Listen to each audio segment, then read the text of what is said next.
Good afternoon, everyone.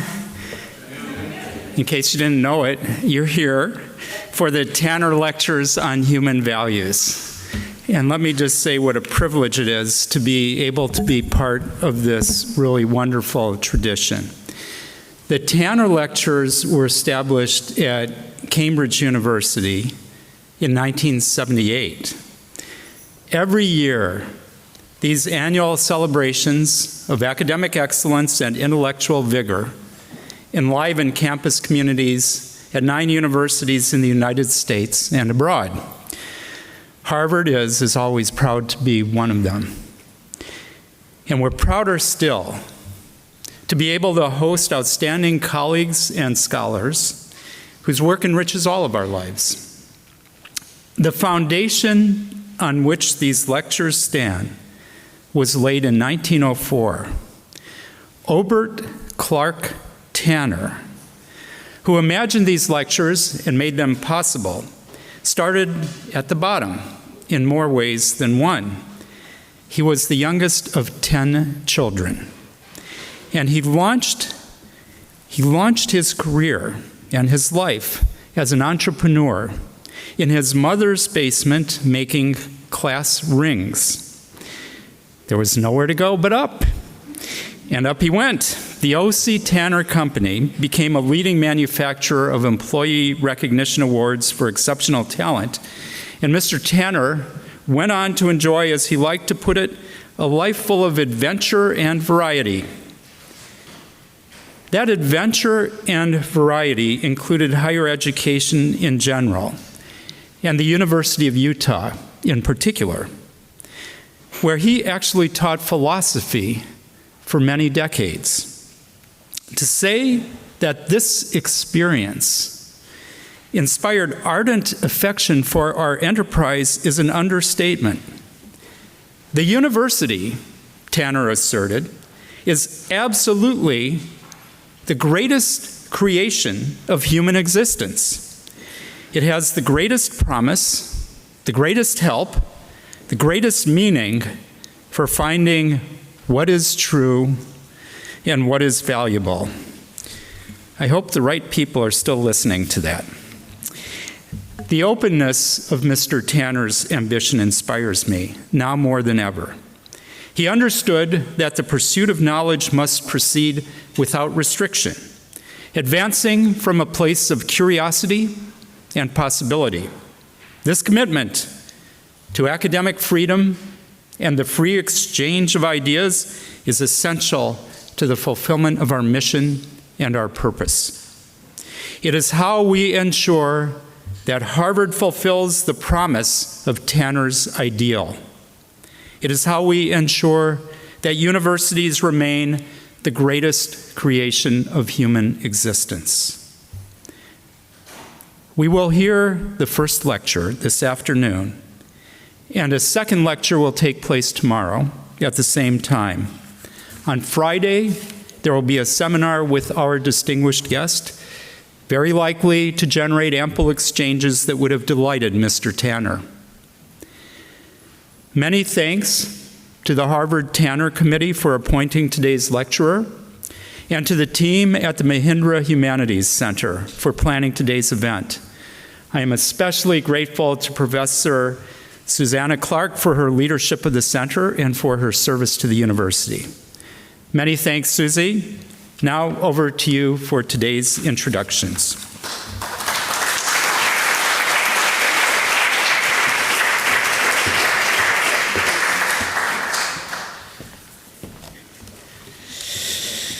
Greetings, everyone, and thank you, President Garber.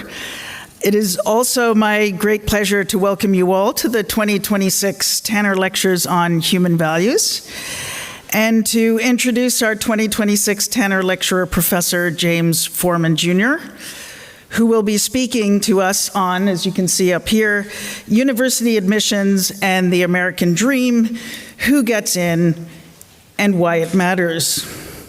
Before I say more about James Forman, I would like to say a few words of thanks. First, to the Harvard faculty who served on the Harvard Tanner Committee and who had the good wisdom to propose Professor Forman as our guest. So thank you to Bruno Carvalho, Alex Cesar, Gina Kim, Hisa Koryami, Taiku Lee, Deirdre Lynch, Kenneth Mack, Martha Minow, Stephen Sachs, Charles Stang, and Lauren Williams. As President Garber also said, Harvard is extremely grateful to receive the support from the Tanner Lectures Board in Utah and to be one of 9 universities able to bring distinguished speakers to campus to speak on human values. As with all events under these auspices, opinions expressed by the speakers are their own and do not necessarily reflect the views or policies of the Tanner Lecture Board or Harvard University. The Mahindra Humanities Center is absolutely honored to host these lectures. And I would therefore also like to thank all of the staff of the Mahindra Humanities Center for their help in planning this week's events, especially Steve Beal, the Executive Director of the Mahindra Humanities Center, and Mary McKinnon, the events coordinator. And finally, I would like to thank the music department for providing us with this space. As an aside, I'm a professor in the music department, so I may have had a slight advantage in securing this wonderful space. And now it is my great pleasure to introduce our guest of honor. I'm delighted to welcome you, Professor James Forman, as the 2026 Tanner Lecturer on Human Values. James Forman Jr. is the J. Skelly Wright Professor of Law at Yale University. Professor Forman's scholarship centers on schools, police, and prisons, with a focus on the race and class dimensions of those institutions. His first book, Locking Up Our Own: Crime and Punishment in Black America, was included in the New York Times 10 Best Books of 2017 and was awarded the 2018 Pulitzer Prize for General Nonfiction. More recently, that is in 2024, he co-edited a book, Dismantling Mass Incarceration, A Handbook for Change, which is an anthology that responds to the crisis of mass incarceration. An important part of his legacy, and I have no doubt we shall see its influence in his talks this week, is his own upbringing in public schools in Detroit and New York City before he graduated from the Atlanta Public Schools. After attending Brown University and Yale Law School, he joined the Public Defender Service in Washington, D.C., where he represented both juveniles and adults charged with crimes. It was during his time as a public defender that he observed the dearth of education and job training opportunities for his clients, which led him to co-found the Maya Angelou School for school dropouts and youth who have been arrested. At Yale, James Forman has also worked tirelessly to promote pipeline programming to help underrepresented groups achieve their dreams, the American dream of becoming lawyers. The success of this program has witnessed local first-generation New Haveners be admitted to law schools at UConn, Quinnipiac, Yale, Villanova, American University, Berkeley, Georgetown, and Western New England. James Forman himself has been recognized with honorary degrees from Macalester College and Niagara University. In 2023, he was elected to the American Academy of Arts and Sciences and the American Philosophical Society. He is also a trustee of the Council on Criminal Justice and a member of the American Law Institute. After James Forman's lecture, we shall hear from our respondent for today, who is Guy-Uriel Charles. And he is the Charles J. Ogletree Jr. Professor of Law here at Harvard University, at Harvard Law School, where he also directs the Charles Hamilton Institute for Race and Justice. His scholarly expertise is in how law mediates political power and how law addresses racial subordination, with a particular focus in his current research on the history and future of the Voting Rights Act. He has been a visiting professor at Georgetown, Virginia, and Columbia Law Schools, and prior to joining Harvard University, he taught at Duke Law School and at the University of Minnesota Law School, where he also served as interim co-dean from 2006 to 2008. Professor Charles is a member of the American Academy of Arts and Sciences and the American Law Institute. He has also served on President Biden's commission on the Supreme Court of the United States. I also want to remind you that today is the first of 2 public lectures, so please come again at this time tomorrow to the same place. And for details, please go to the Mahindra website, and I'll pick that up in a minute. Otherwise, you can't give your lecture. And also, there's QR codes at the back. So the format for today is that James Forman will deliver his lecture, and then Guy-Uriel Charles will respond, and then they will have a conversation before we turn to you, our audience, for the Q&A. And if you have a question, please raise your hand, and we will bring a mic to you, and naturally we will try to get to as many questions as we can. So the title of today's lecture is Merit, Privilege, and the American Dream, Universities Then and Now. So please join me in welcoming our 2026 Tanner Lecturer, James Forman, to the stage.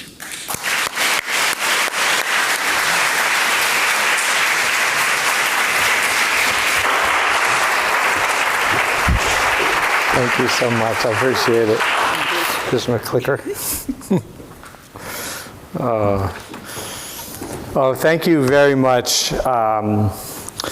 Thank you, President Garber and Professor Clark, for your kind introductions. I want to thank the selection committee for inviting me to give these lectures, and especially to Mary McKinnon, who facilitated this talk in every way possible, sending me gentle reminders, and who was patient and kind when I missed a deadline or 2 along the way.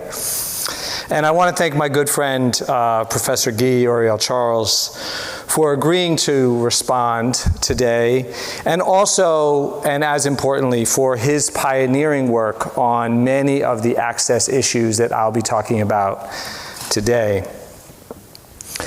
As you heard from President Garber, Ober Tanner, who along with his wife Grace founded these lectures, was a passionate defender of the university. And I share his enthusiasm. But I recognize that we gather at a time when it's increasingly clear that not everybody agrees. You've likely seen surveys showing declining faith in American colleges and universities. You probably heard that a few years back, before he was the vice president, J.D. Vance gave a prominent speech entitled, "Universities Are the Enemy." No nuance there. And you've definitely and certainly heard of the Trump administration's attacks and funding threats aimed at Harvard and other colleges and universities. So given all this, you might think that it's an odd time for somebody who identifies as a friend and admirer of the universities to do what I intend to do today, which is to offer criticism, even of the friendly sort, and to push for change. You know, in light of these threats, some people might ask, shouldn't we focus on preserving what we have and defending who we are? And I respect that view, but I see things differently. I believe that even in a time of crisis, we cannot stop imagining. We cannot stop dreaming. I also think that universities are resilient and will survive the current moment. The pressing question, I think, is when we do survive, who will we be?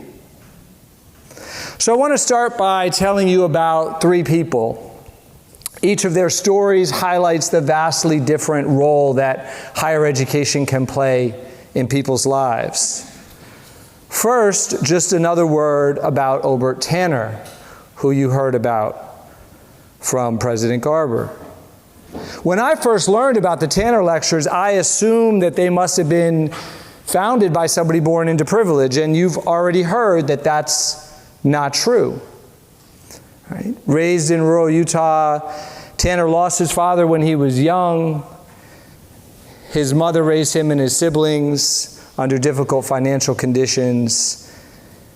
And though they struggled to get by, his mother instilled in him a reverence for learning. He successfully made it through high school and through university. With no financial support from home, he had to pay his own way in college, which he did as a furnace stoker. And he describes waking up at 3 a.m. to shovel coal and keep the university buildings warm, and cleaning the grime off when he was done with his shift, and clean his clothes before beginning classes. Now, for those of y'all that have kids, I know this sounds like the kind of thing that we tell our kids to convince them that they have it easy, but Tanner's claims are corroborated. As you heard, he never forgot the role that education played in his life. And he said that education opened doors for him that otherwise would have remained forever closed. The second story that I want to share with you alongside Tanner's is my own. I'm the child of civil rights workers. My parents met in 1962 in the Student Nonviolent Coordinating Committee, one of the major civil rights organizations of that decade. My parents are an interracial couple. My dad is black, my mom is white, and they created a life together at a time when those marriages were illegal in many states. My parents and the movement that they were a part of helped to bring down Jim Crow. Their relentless struggle brought us the Civil Rights Act of 1964, the Voting Rights Act of 1965, the Fair Housing Act of 1968. Their efforts gave my generation a chance at a life that was unimaginable for a black man of my father's generation. When my father was 18, about 4% of black people ages 18 to 24 attended college. By the time I was in college, that figure had increased from 4% to 18%. And since then, it has doubled to 36%. Sociologist Anne Mullen reflects on this transition, and she talks about how going to college has evolved from a rare privilege, typically afforded only to the children, especially the white male children of the middle and upper classes, to a common part of the life course for a large segment of the U.S. population. Universities have made me who I am, and I'm on Team Tanner regarding their importance. The third person I want to talk to you about is a young man whom I'll call Anthony. We met a few years ago at a Yale parking lot on the first day of a program called Access to Law School. I'll have more to say about that program later in the lecture. But Anthony seemed lost on this day, and after discovering we were headed to the same place, I showed him the way. As we were walking across campus, he told me that despite being a New Haven native, he had never been on Yale's campus before. He had driven through it, but he'd never been on it. When I expressed surprise, he said that he'd never felt welcome. He said, growing up in New Haven, he said, you get the sense that Yale is not for you. Honestly, it's always been a little bit scary. As a professor at a place that Anthony felt unwelcome, it was hard for me to hear him say this. You know, it's human nature to move on from things that are uncomfortable. We do it all the time, and I do it too, but moving on does come at a cost, right? It stops us from unpacking and understanding the emotion that we are feeling, and it makes it less likely that we'll identify the social ills or do anything to change them. So in this case, after this conversation, for whatever reason, I didn't move on. In the weeks after that conversation with Anthony, I sat in my discomfort. I asked myself, how could I justify being a part of, and honestly feeling quite at home in, an institution with unimaginable resources that was yet off limits to working class people in the city where it was? You know, I'm a glass half full kind of person. I have some friends in the audience, some family in the audience. They know this about me. Those that don't know me, you'll know it by the end of today and the end of tomorrow, right? I tend to focus on progress. But my conversation with Anthony put me in a different place. Yeah, my parents had helped dismantle Jim Crow, but how much more accessible was Yale to Anthony than segregated Ole Miss had been to my father? So these lectures are my attempt to wrestle with these divergent realities, Tanner's, mine, Anthony's. I offer them at a time when universities are under attack, and I ask at that time, what would it take for higher education to truly function as an engine of social mobility? In other words, what is required for the university to play the role in Anthony's life that it played in Tanner's or in mine? Now, I'm going to answer that question by talking first about the nature of the access problem that we face at universities today. And then I'm going to encourage a conversation about imagining responses to that problem by focusing on a program that I've been involved with at Yale, the program that Anthony was prepared to start on that day. You know, his sense of feeling unwelcome on campus, it represents a broader pattern of exclusion. I wish he was an outlier, but a brief review of the data shows that he's not. Despite the college accessibility revolution that allowed women, African Americans, Latinos, and Asians to enter previously inaccessible universities, working class and poor students are still largely absent from, excluded from these sites of learning. Wealthy students, on the other hand, are overrepresented, and that overrepresentation has grown in the last half a century. So just to talk about and pick on one university, small college in Cambridge, Massachusetts, some of y'all might have heard of it. Harvard researchers found that in the Harvard class of 2004, there were 23 times as many high-income students as low-income ones. A decade later, in the class of 2013, Harvard had more students who came from the most privileged 10% of the population than from the bottom 90%. And this overrepresentation of the wealthy, it cannot be explained by test scores alone. If you take a rich student and a middle-class student with the same test scores, the wealthy student is more than twice as likely to attend an elite college. Now, as much as a guy from Yale would like to come up to, Harvard and point fingers, the problem is not limited to Harvard, of course, and it's not limited to private colleges. The University of North Carolina, my wife's alma mater, calls itself the University of the People, but it has 16 times as many wealthy students as it does students from low-income backgrounds. And what about law? Unfortunately, the same story that I'm describing holds true for law as well. Law schools overwhelmingly enroll students from wealthy backgrounds while offering relatively few spaces to students from poor to working class or even middle class families. So this chart, which is based on research by Richard Sander at UCLA, represents the students in American law schools by family background. And for these purposes, family background is a combination of parental income and parental educational background.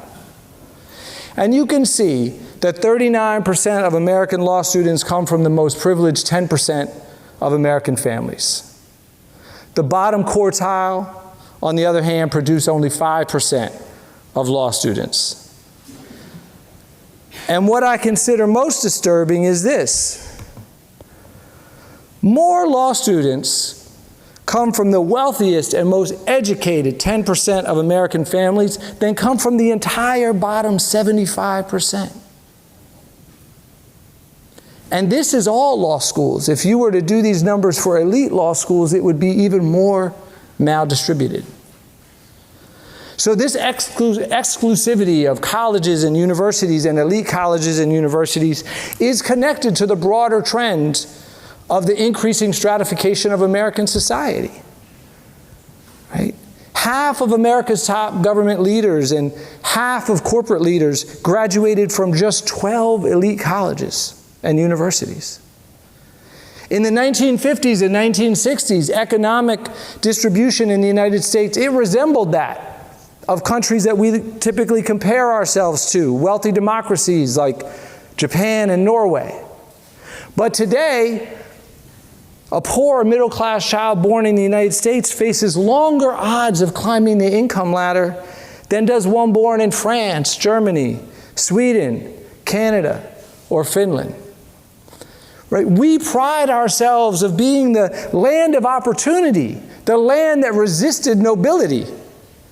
But income inequality in this country exceeds that of nations that we think of as desperately unequal, including Morocco, Indonesia, India, and Vietnam. So here's the thing. I don't think our democracy can survive this level of inequality, this degree of stratification. I think de Tocqueville was right when he said over two centuries ago that our democratic experiment depends on what he called equality of conditions. And I believe that universities are essential to achieving that aspiration. You know, it might be because I was raised by civil rights workers. These are my parents, represented here. But my view is that problems require us to work towards solutions and that every one of us has a role to play. And I believe that this moment in our nation's history calls for creative, imaginative thinking. I think it should be time where we try lots of experiments. Some of them are going to work, some won't. But it's possible that we will emerge from this crisis with some fresh ideas that endure. So I want to talk about one today, a program that I'm involved with, the Access to Law program. And I lift it up not because it's perfect. Instead, I wanted to spur our collective thinking about how we might generate a conversation, about the kinds of things that we might do, that you might do, that we might do together. You know, I think what Toni Morrison said about writing is true of social innovation more generally. Right? And I'm bringing up the Access program on the hope that maybe it sparks an idea in the audience and helps propel you to do something even more powerful than what I've imagined. So about a decade ago, I was teaching a law class in a Connecticut prison. I've been doing it off and on since then. And the class is part of a program called Inside Out, which trains professors to teach classes that are made up of half incarcerated students and half students from the professor's home institution. So in my case, this meant that the class consisted of 12 Yale students and 12 students from a Connecticut prison. And at the end of one of the semesters, towards the end of one of the semesters, at the end of class, an incarcerated student came up and pushed me and said, "Look, just tell me straight. I've become interested in law in this class. I have a criminal conviction. Do you think I could ever be a lawyer? I told him that he could. And the next year, I added readings to the syllabus from people who had made that journey. But after doing that for a few semesters, I realized that I was offering hope and belief, and that's good, but it's just the first step. Right? That student, and most of my incarcerated students, were poor, had received inadequate educations. They saw the LSAT, which is the SAT for law schools. They saw it as an impossible hurdle. They couldn't afford a test prep course, which you need. And they didn't have mentors to guide them through the admissions process. So if they were going to have any real shot at law school, they would need sustained, thoughtful support on their journey. So the other thing that pushed my thinking around the same time was reading one of the end of semester course evaluations. If there's any students in the audience, we read them. And invariably, one of the Yale students would say in their evaluation that one of the things that they liked about the class was that the most perceptive or insightful comment in a particular class would come from an incarcerated student. One of my Yale students wrote, "This course has taught me something profound. Many of our best minds are locked inside places that deny not just their brilliance, but their very humanity." So based on all of these experiences, I knew I wanted to do something, but I didn't know what.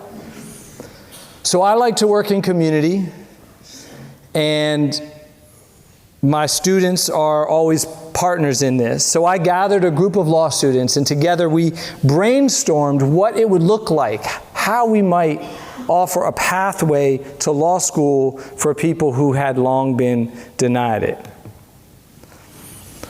So we read articles about pipeline programs, including some efforts dating back to the 1960s and 70s, including some here at Harvard.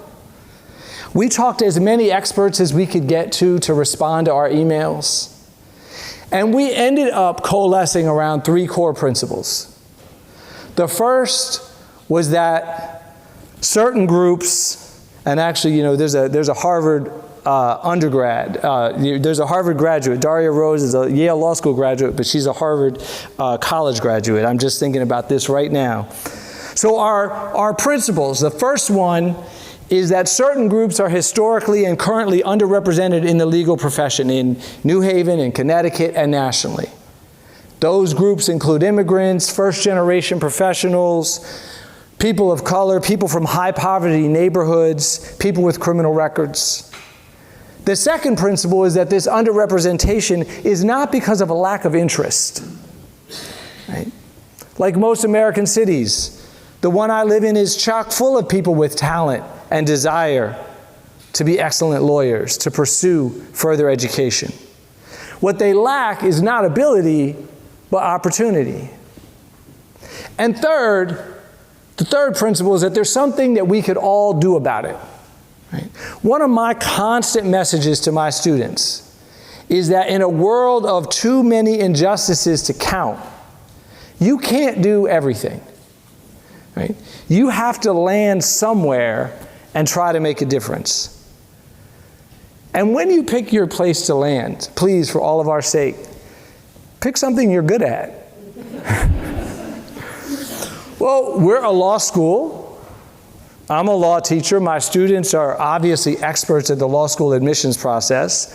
So if we're good at anything, we should be good at helping people get into and then succeed in law school.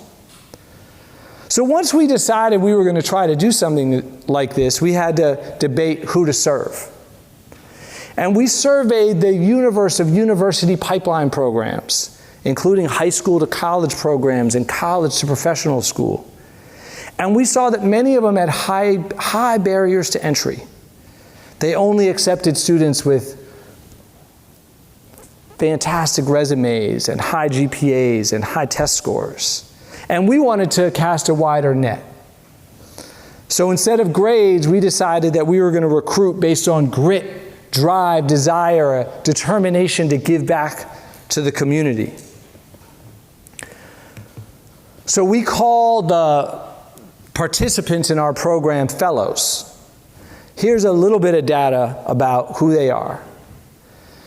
Because so many talented people get knocked off track when they're younger, whether it's through addiction, whether it's through incarceration, whether it's through trauma, or simply the challenge of day-to-day living in an unequal society, we decided to recruit people of all ages. We have many fellows in their 40s and 50s. Our most senior fellow's in her first year of law school. She's 60. We also decided that we would work locally. 39 of our 49 fellows are from New Haven. Most of them, 38, are the first generation college graduates, and every single one, all 49, would be the first lawyer in their family. About 20% of them have been incarcerated. So after resolving who to serve, we went about figuring out how to find them. And in the beginning, it was word of mouth.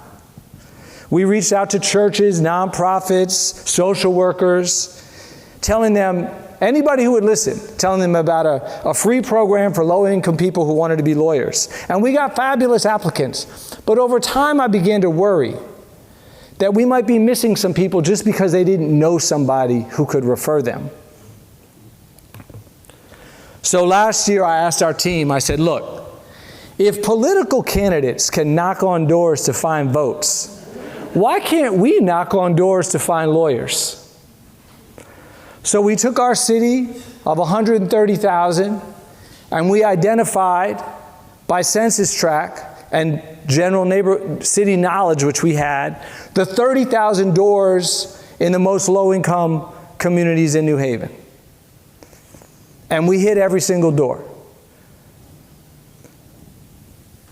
That door-to-door outreach produced some lovely moments. My favorite one is at one of the doors, a young man found a flyer that the team had left behind.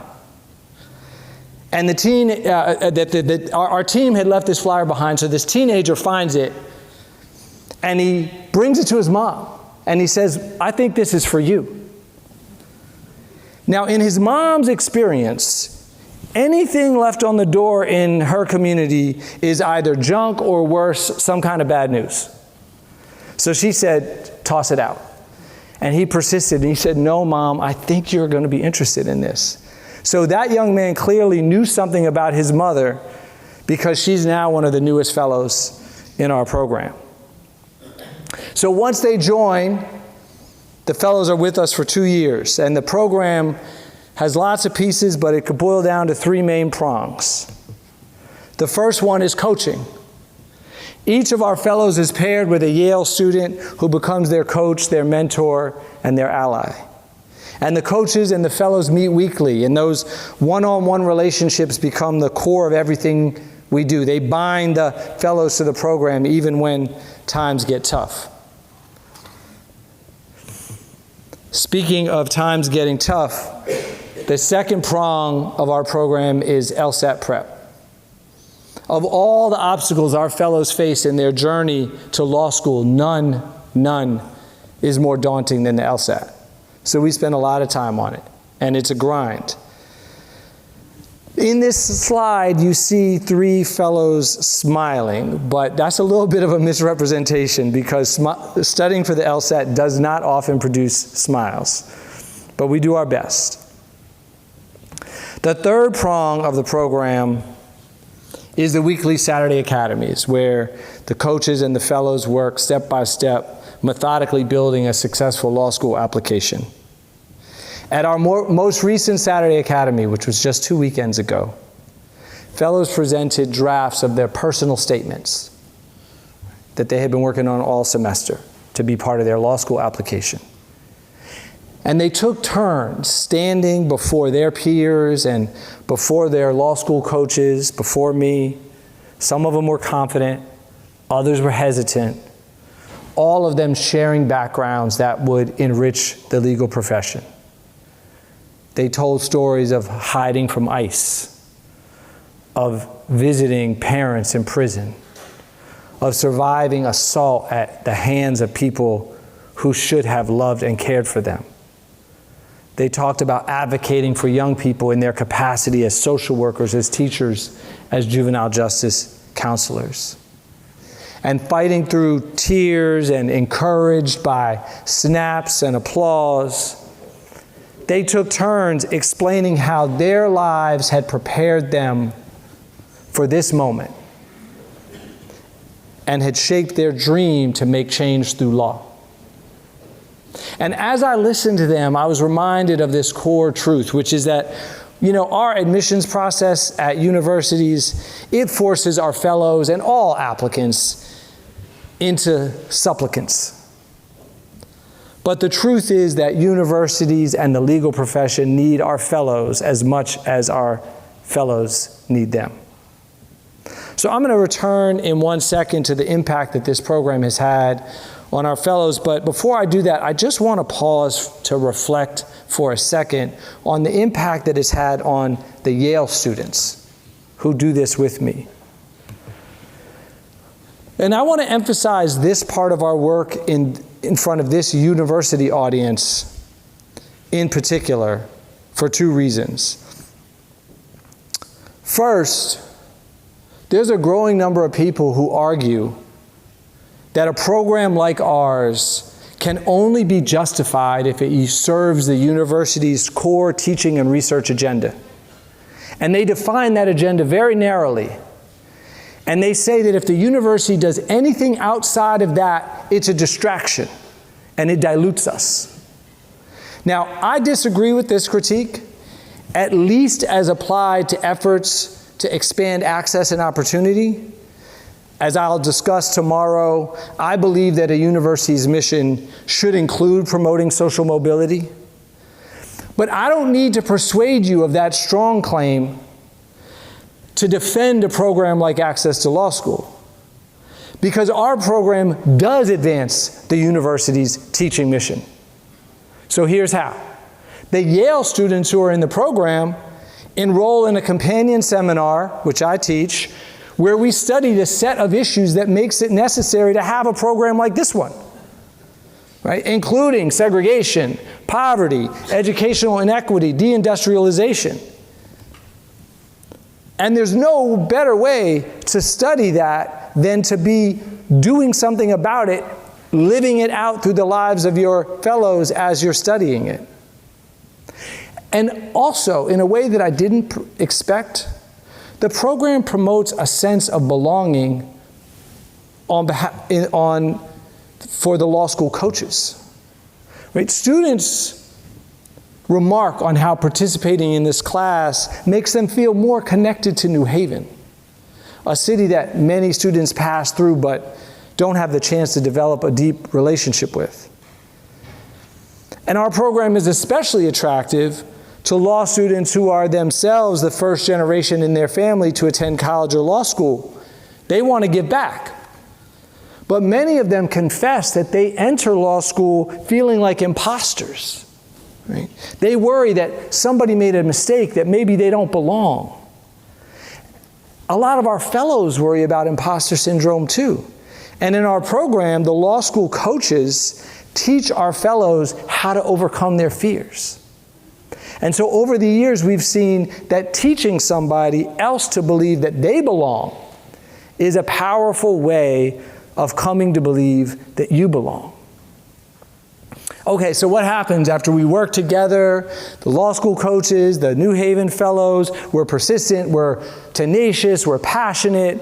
We hold high expectations and we try to create a loving community. Well, hopefully what happens is law school. So you heard a little bit about this in the introduction, but we've helped 31 fellows to enter law school, including American University, Georgetown, Northwestern, Rutgers, Howard, Vermont, Quinnipiac, UConn, and Western New England. 3 of our fellows attend Yale. Now listen, none have gotten into Harvard yet. None have gotten into Harvard yet, but we're going to change that. We are going to change that. I know it's going to happen. So 4 out of and I'm very happy. Once upon a time, I had 1 slide. Now I have 2 slides. 4 4 of the 31 have graduated. 2 of those are formally incarcerated. 10 are going to graduate this May. I'm trying to figure out how I'm going to get to 10 graduation ceremonies in 6 different cities on the same weekend. And the rest of them are in good academic standing. Now, our program is still young, and for the moment, our impact has been, as this slide represents, on an individual level. But my dream is that over time, the impact will be community-wide. Right? New Haven is small. Our cities come from concentrated places. This is a map of New Haven. And the neighborhoods that you see listed are where most of our fellows come from. Newhallville and Dixwell being the two of the historic African-American communities in New Haven, Fairhaven being a majority Latino community. These neighborhoods are all less than a mile or at most 2 miles from Yale. And I think that over time, our fellows are going to be a collective that is going to draw strength in numbers, right? Starting with just that first few, and now 10 graduating this spring, and then 20, and then 30, 50, and 100 New Haveners from underrepresented groups who have made it to and through law school.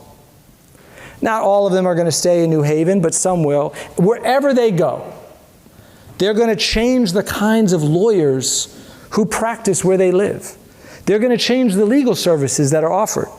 They're going to change what it looks like when you go to a courthouse downtown and see lawyers and one day judges that look more like this nation. So I mentioned Anthony's story at the beginning of these remarks.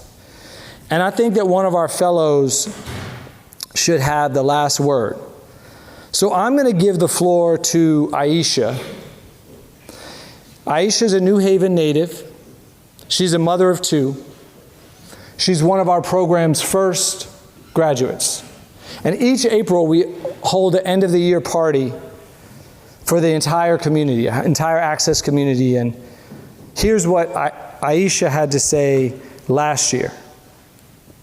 I think this program kind of helped me understand both how difficult even applying to law school is, getting past all of those gates and barriers, but also it helped me to build my thick skin that I needed to go through law school.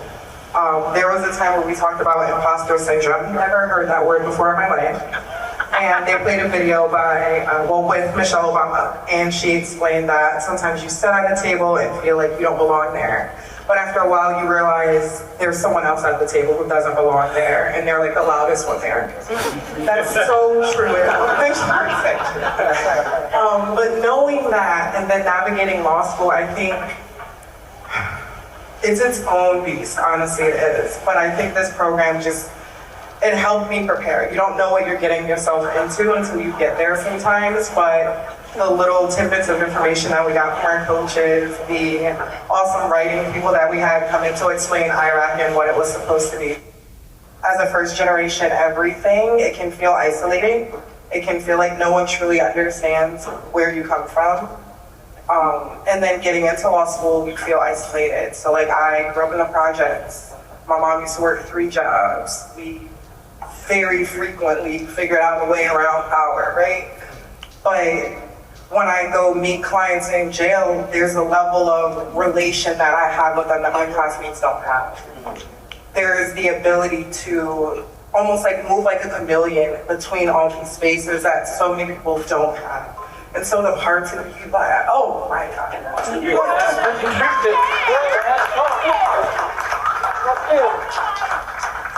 The parts of you that you want to bury and hide away, don't. Like, I went to Cheshire to meet with a client in the same room that I used to go see my dad in. And I will never forget that experience. And then when I left, I saw my cousin, and one of the guards let him give me a hug. And my classmates were there, and they saw it. And part of me wanted to feel ashamed, but another part of me was like, no, this is my story. This is how I will navigate this field, whether I want to do corporate or defense. And I think that's something to take from this program. It allows you to shed your layers and understand your space and your truth in a way that so many other places don't. And you need that comfort to navigate law school and not beat yourself. So I hope that access to law school will lead to many more Aishas and will in this way serve as one model, one example for intervening against inequality, opening up American universities, strengthening our democracy. And I should point out that while I've been talking about law school, there's no reason that a program like this has to be limited in that way. I would venture there isn't a department or school at Yale or Harvard that couldn't do something like this, or something better. Some of you may be wondering if programs like this are still legal after the Supreme Court's decision curtailing race-based affirmative action. That's what I plan to talk about tomorrow. But here's a preview of the answer. Yes, it's legal. That's it. That's all you get today. You have to come back tomorrow for the rest. So as I sit down and I welcome Professor Charles, I want to leave you with this. Inspired by Professor Ruha Benjamin, who gave the Tanner Lectures at Yale last year, I propose that we take Aisha's words as an invitation to reflect on how we can be a person who is plotting, conspiring with their neighbors, rewriting social scripts, seeding new worlds in their own backyards. Like Benjamin, I believe that storytelling and creation are world-making acts. And I invite you to join me in looking for ways to sow beauty, service, and connection right where you are as a daily practice until new patterns sprout and spread. Thank you.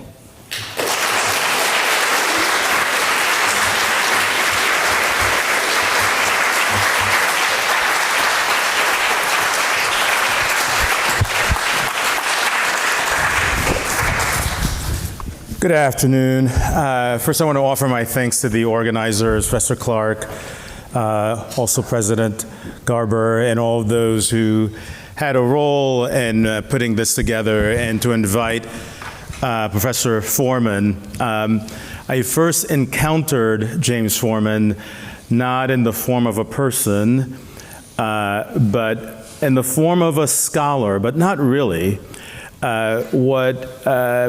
What took my imagination and really took my breath away, I'll never forget it, was that here was a literal child of the civil rights movement who was also a law professor, but also had founded and created and built a whole school.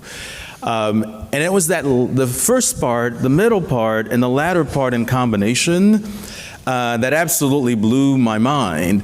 It's one thing to be the embodiment and the legacy of the civil rights movement. I would write that for a while. It's another thing to be a leading academic. I aspire to that, and I would take that as well.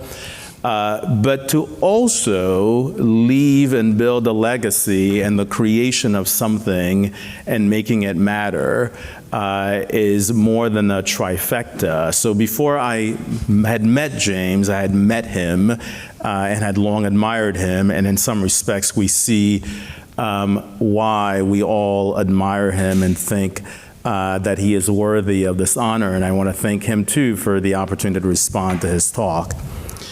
So James, his lecture is deeply profound, thought-provoking, and challenging because he's asking us to democratize institutions, and specifically institutions of higher learning. I'm a scholar of law and democracy, so I tend to think in those terms.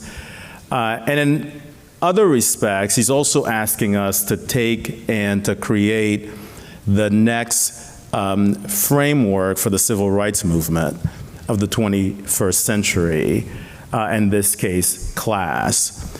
And listening and reading his lecture, listening to him and in reading his lecture, Three thoughts came to mind, which I'll explore very briefly, and then close with three questions. I'm a law professor, I speak in threes, so that's the reason why.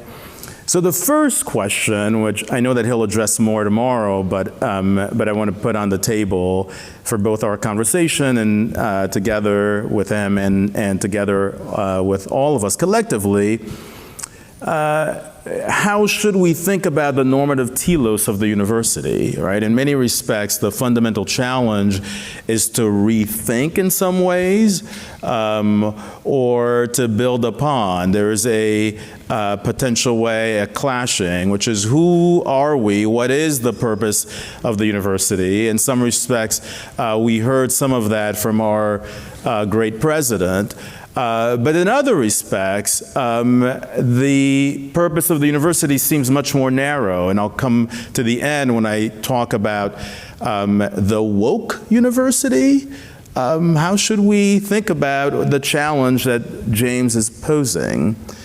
The second question that comes to mind from Professor Forman's lecture is one about how should we distribute in scarce resources in a democratic polity, and how should we do so much more equitably, right? That is, he is asking us to figure out how to open up and redistribute scarce resources, and to do so on a different basis, perhaps, than we've done so in the past.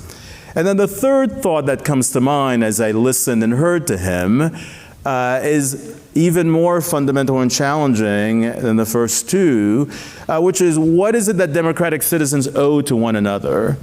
What do we owe to each other? What do we owe to the polity? What is our obligation and our responsibility?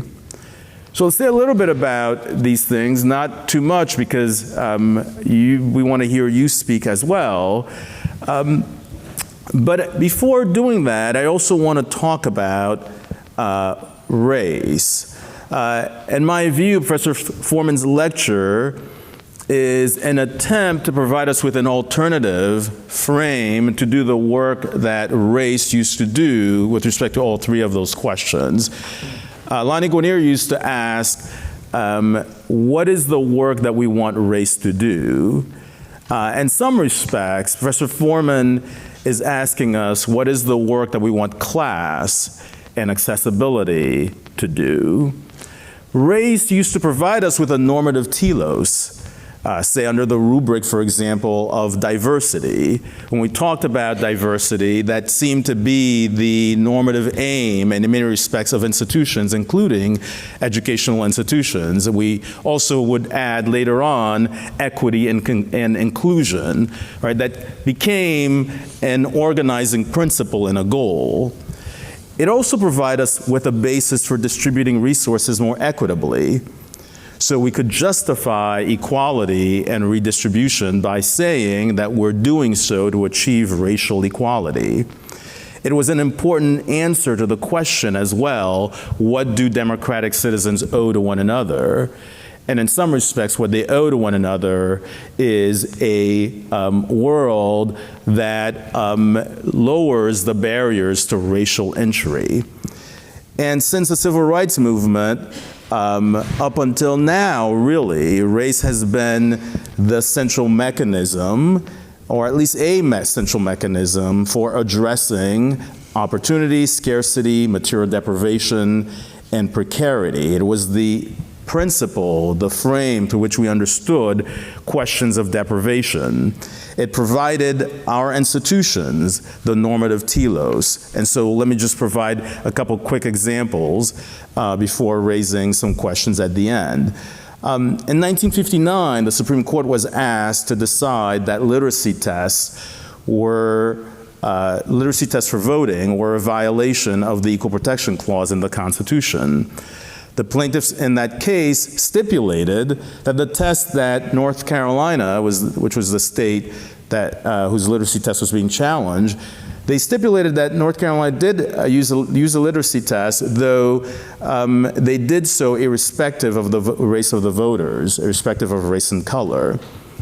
Now, the court disagreed with the plaintiffs. In a unanimous opinion, the court held that as long as the literacy test was applied without an explicit racial discrimination, it didn't matter then, it didn't violate the Constitution so long that it wasn't applied in a racially discriminatory way. Now, this was North Carolina, 1950s.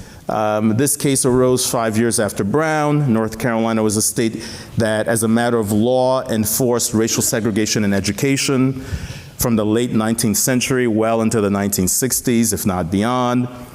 The court was willing to hold the statute unconstitutional if it was applied in a racially discriminatory way or if it had a racial discriminatory purpose, but it didn't find anything wrong as a violation of the 14th Amendment anyway, with the statute that required voters to take and pass a literacy test as a prerequisite to voting. It is one example, and I'll give a second one, of how we use race as a mechanism for thinking about equality.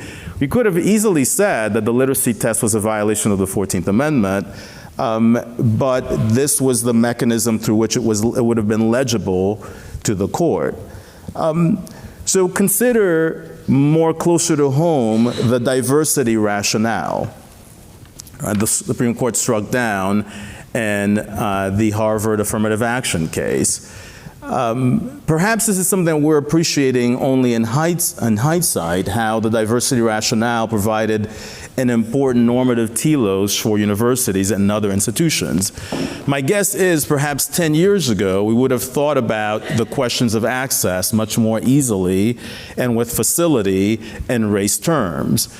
But now we're provided with a different opportunity and a different lens to think about it and to appreciate it in class terms, and to think about how perhaps class becomes a different and in some ways advantageous, though perhaps in other ways disadvantageous way of working out scarce resources and redistributing privilege and access.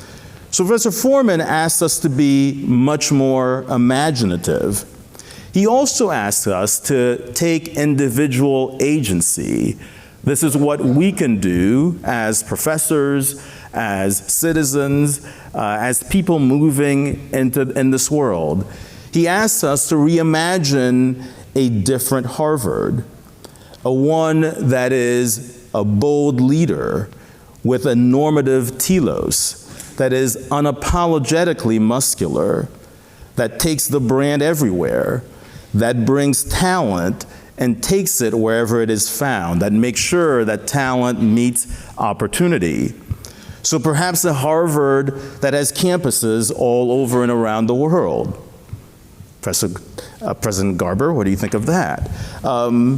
Or a Harvard that takes seriously the questions of access in an imaginative way.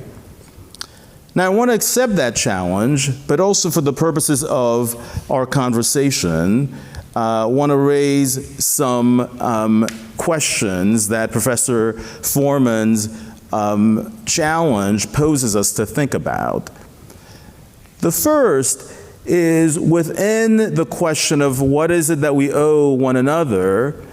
He asks us to confront the individualistic ethos that undergirds much of American political, moral, social, and legal practices. In some respects, this individualistic ethos is what was at the heart of the decision, of the court's decision in SFFA. So the question for me is, how can we rethink that ethos to build and create a much more cooperative world that provides opportunity to others that are in different parts of the socioeconomic strata and different parts at the bottom of the pyramid that Professor Forman both metaphorically and literally showed us. Second, if American society structures opportunity, second, a presumption of this lecture is that institutions and universities cannot be indifferent to precarity or to barriers of entry based upon class or immigration status or other barriers that makes access hard, if not impossible. The question then is, in what ways will we have to rethink the mission of the university? So here's a perhaps uncomfortable question. Is this reconcilable with our posture, laudable in many respects, for example, of institutional neutrality, right? What about the challenge of the woke university? Can we reconcile those two things? Third, the question is, how can we reconcile or think through or work out fundamental disagreements about scarce resources? Fundamental disagreements about who we are and our identity, fundamental disagreements about goals. In some respects, where universities find themselves is reflective of the polarization that exists in American society today. And the question then becomes, what are the mechanisms that are available to us in order to achieve the goals of access and to redistribute resources to address those fundamental disagreements of polarization? And I think Professor Forman deeply asked us to reconsider to think about and to address some of those questions. So I want to leave us with, first, in the spirit of accepting the challenge. This is deeply formidable and extremely moving, listening to Aisha's story about what it means and how we can think about our own stories. So it makes me think about how I tell my story, for example. I think there are very few people in this room who, for a significant period of their lives, used an outhouse in the way that I did when I was a young kid. I could tell my story as a class one, and I could tell my story as a race one. It asks us to think about how we want to tell our stories. It also asks us to take responsibility as agents. I see some of my colleagues in this room, and I think about the work that they are doing to open up opportunities. So whether it is creating a clinic to deal with mass incarceration or people who are wrongfully convicted, or comparative constitutional scholars who are working to open up opportunities across boundaries and differences, or colleagues who've worked in government who are trying to open up opportunities to assure that that the mechanisms of government work well for everyone, right? Challenges us to take our sense of agency and how we address that sense of agency. So I want to accept that, and I think that there is a lot to be said for it.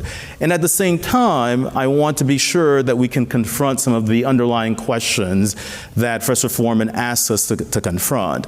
And with that spirit of openness, to together, collectively, build a better world, so that way 30, 40, or 50 years down the road, we can imagine the children of the Aishas who are standing here giving the Tanner Lecture, whether it is at Harvard or at Yale or at Utah or some other university, that is a function and a creation of the world that Professor Forman, as well as you and perhaps me, have co-created together.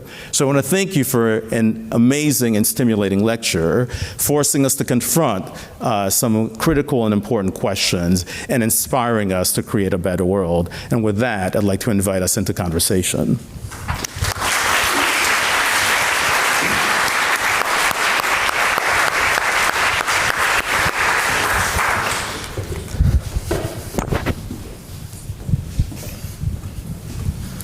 Thank you, my man. My pleasure, James. Thank you, man.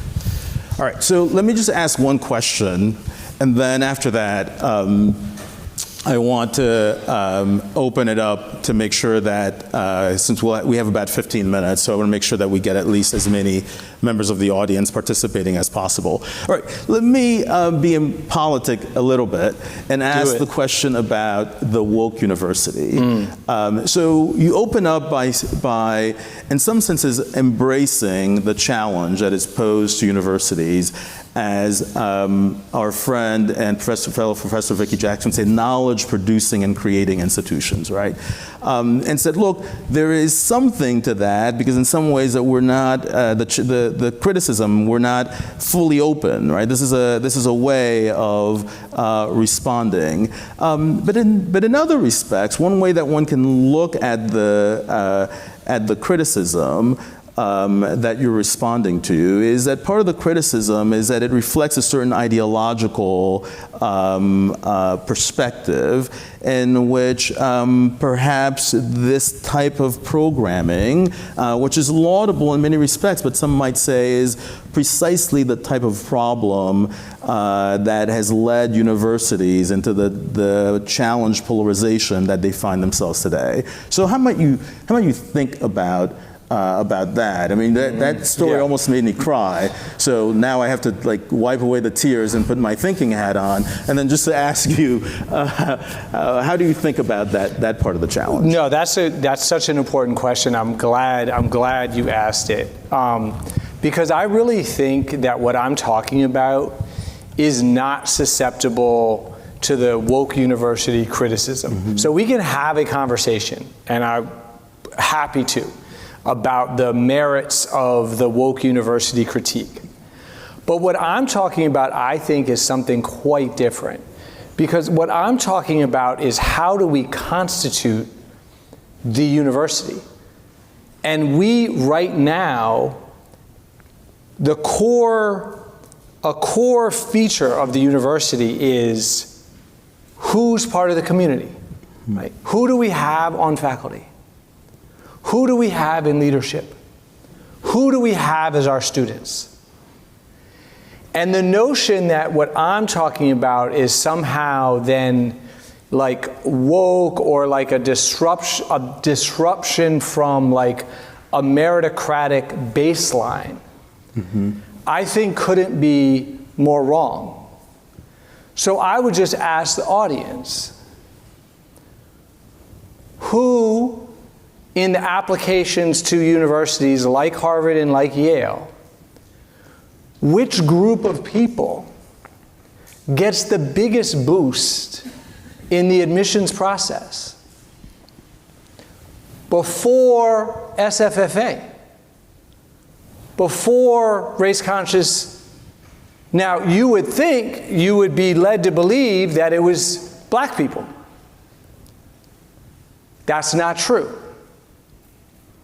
The group that gets the biggest boost then and now are student athletes.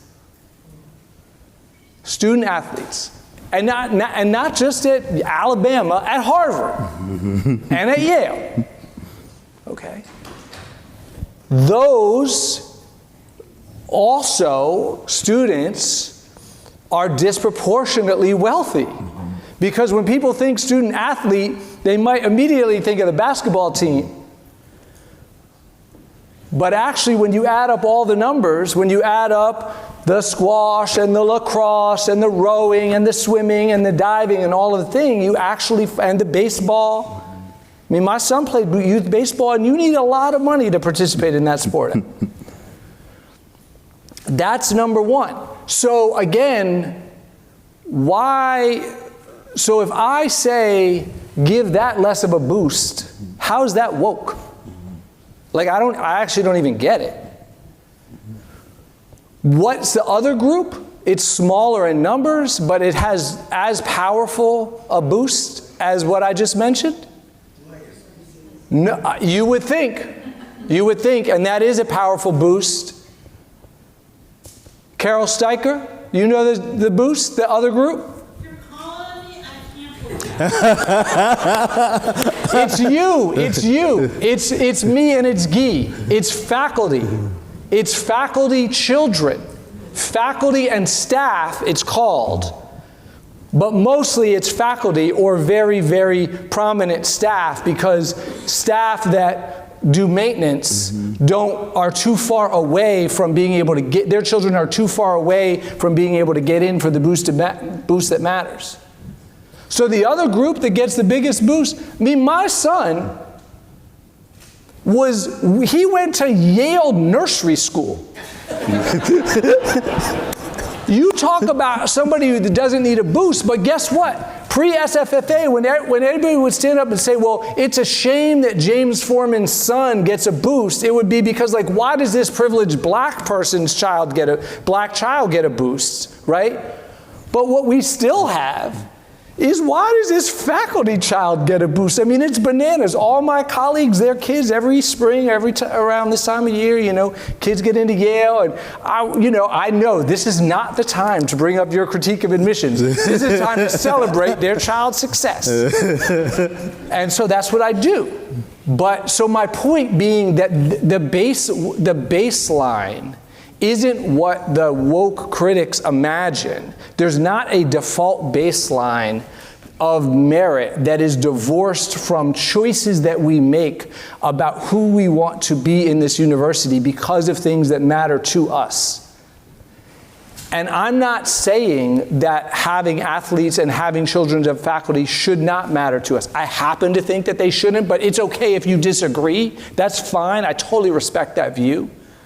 My only point is I'm putting something else on the table, so you have to make the argument to me, not that there's, why is it that you would give a preference to Aisha or a working class first generation person from local New Haven who went to schools that, by the way, are underfunded because the university doesn't pay taxes in the city, and therefore the schools don't have enough money to educate the children, right? Why is your argument has to be that there's some moral justification for why the kid who is really, really good at throwing a lacrosse ball into the net, why morally that person has a stronger claim to be at the university than Aisha. You have to make that argument. And if you want to make it, go for it. We can have that conversation.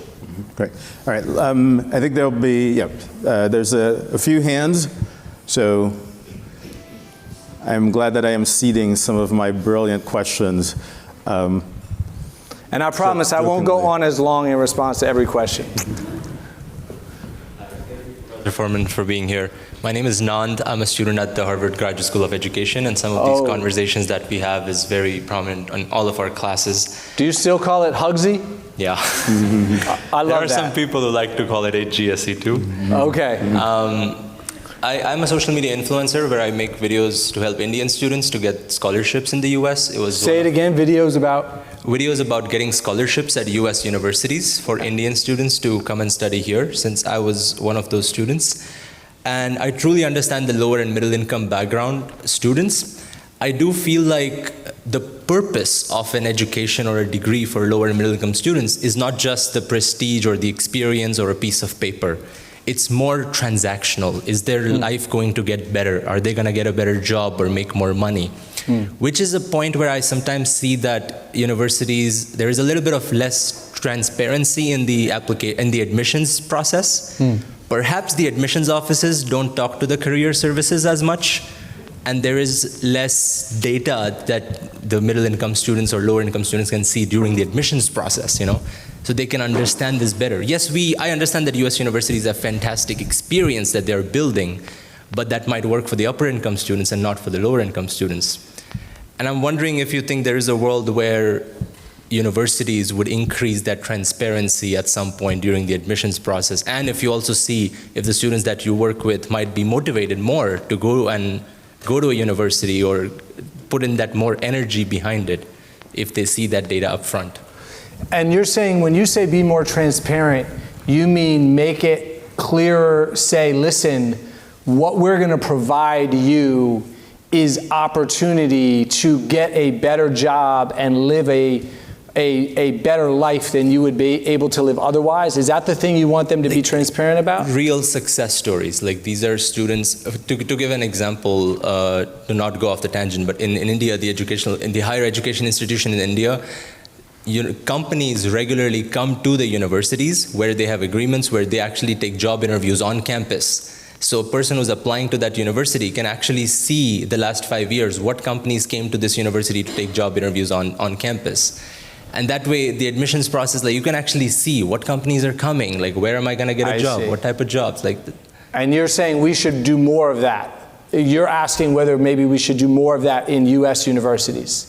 And if you think lower income students would be motivated to apply to universities more because of that. I don't, that's a really interesting, so that's a deep question that kind of works on multiple levels, right? One is like, well, what is the purpose of this thing that we're doing here in the university? And you're right, there's a way in which I have talked about it. It's interesting because I've talked about it really consistent with your vision, which is this sort of pathway to a better life, right? Which includes jobs that you would not otherwise be able to get. And that I do think is part of what we're doing here, but I don't think it's all of what we're doing, or maybe not even, I don't know how to define it.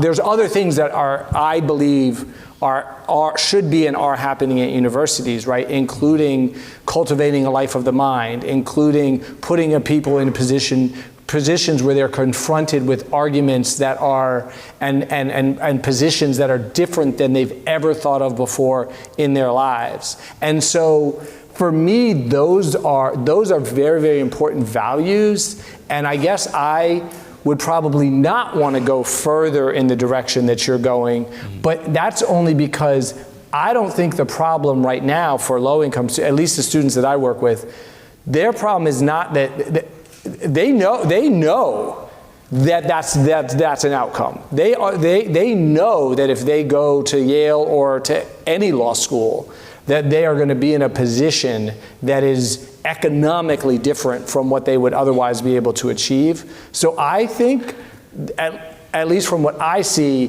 that knowledge is already that transparency is already there. But I'd love to talk to you more after. Yes, ma'am, please, just right down the row, and we'll go in the back and we'll come up front. Thank you so much, Professor Forman. This was a wonderful, thought-provoking lecture. My name is Christina Chaka-Eller. I'm an assistant professor of sociology and social studies here at Harvard. My question for you is, how central to this work of reimagining and constituting the university does elite status in the university need to be? What I mean is, it feels as though in this discussion, we're talking about universities as the powerful, mainly moneyed universities, when in fact the sector is extraordinarily diverse.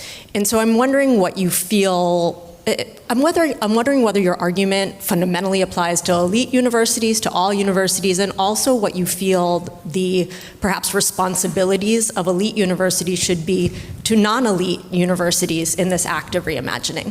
Thanks. Yeah, no, thank you. That's such an important question. And you're right, there's a way in which you sort of, which I toggle back and forth in the conversation, but on balance, there's a lot of emphasis, right, on elite universities. That's where a lot of the research is. I teach at one, I'm at one. And so part of the story there is access there. And I guess part of why that's my emphasis here is connected with a point, kind of a broader point that I'm making throughout the conversation, which is that I always like to talk to people about what they can do, right? And so if that's where we are, that's the conversation that I want to have. Is having said that, I think your point about then, I think it is a broader point. That is to say, everything that I'm talking about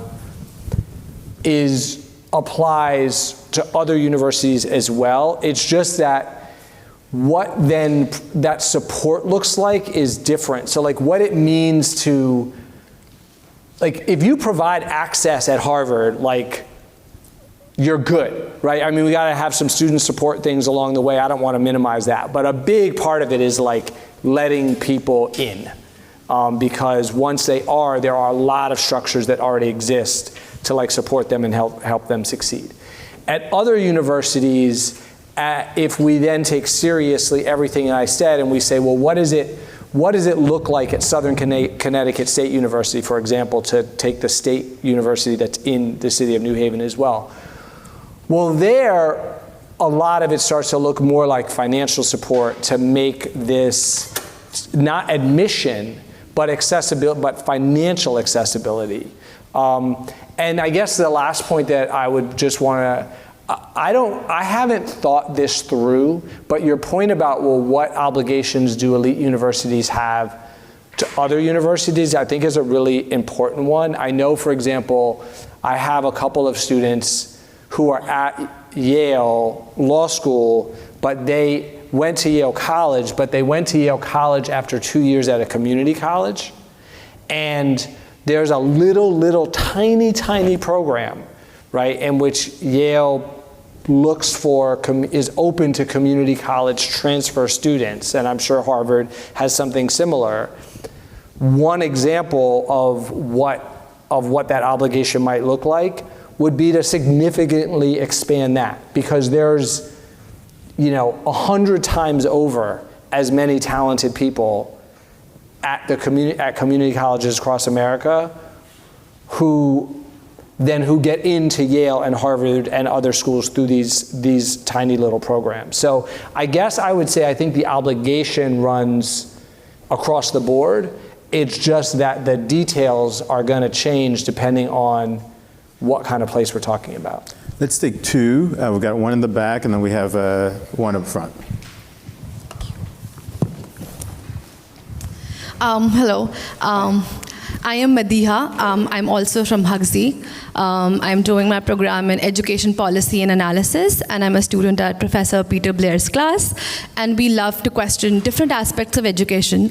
So I'm going to share that education is about signaling and about human development, and I think we are at a juncture, and this is my personal belief, that higher education is not for all. There are people for whom maybe just graduating from a high school would suffice, because that would make them have enough credits to start earning.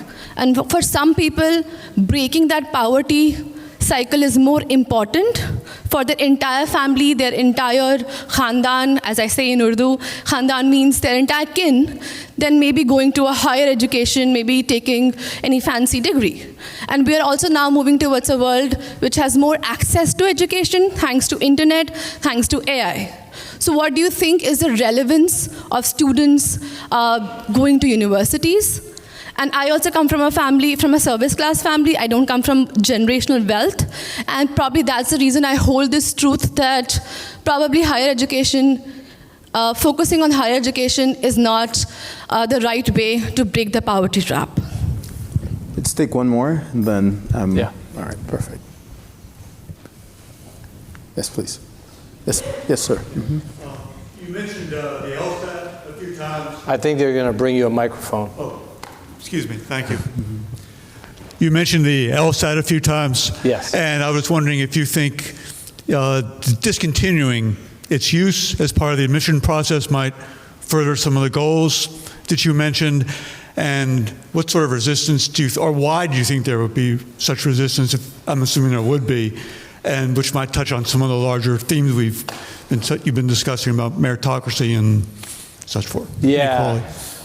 So in terms of the first question, I don't think I'm a kind of all of the above kind of person in the way that I think. So I agree with you that higher education is not for everybody, and so for somebody that doesn't want to pursue higher education, and again, you heard Professor Charles talked a little bit about it, but the high school that I work in Washington, D.C., a big part of what we do is try to get students into post-graduation workforce development programs that are going to get them into jobs where they can earn a family-supporting wage and that are tied to what they want to do, how they want to live their lives. So I believe that that's a huge part of the story. What I also believe is that there are people that want access to higher education, working class people, that, again, whether it's because it's going to help them get a better job in the future,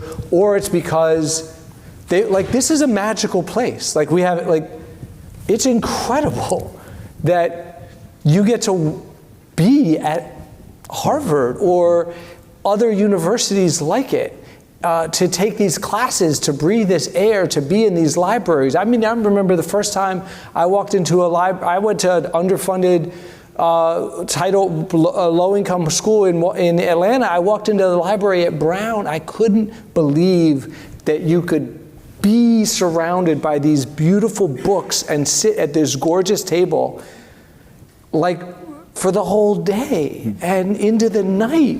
I thought it was amazing that a place like that existed. And so I believe that we have to create those spaces for the people who want them. The LSAT, I think, is, there's a huge debate that I don't think, and there's the SAT version of this debate, right? And it's essentially the same debate, which is, if you get rid of these standardized tests, on the one hand, they have these, various biases, not the least of which, I told you, a huge part of what we do is like an LSAT prep program. But that costs money. I mean, for ours, it's free for our fellows, but it's completely not equitable that you have to, essentially, you have to have enough money to take one of these classes, to succeed in a test, on this test. On the other hand, what admissions officers will say, and I have to believe them, there's some very well-intentioned people who say to me, look, and the SAT, they say the same thing, if we don't have this test, then we are going to only be able to judge people based on their resumes and their undergraduate transcripts. And all the same biases that you've talked about influence where people go to college and what their transcript looks like when they've gone to college, so we're going to miss very, very talented people who otherwise would show up if they're able to get a higher LSAT score.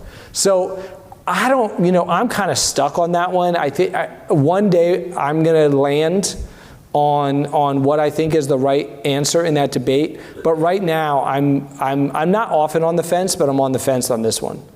All right, so our time is up. I want to thank you for an incredible first lecture.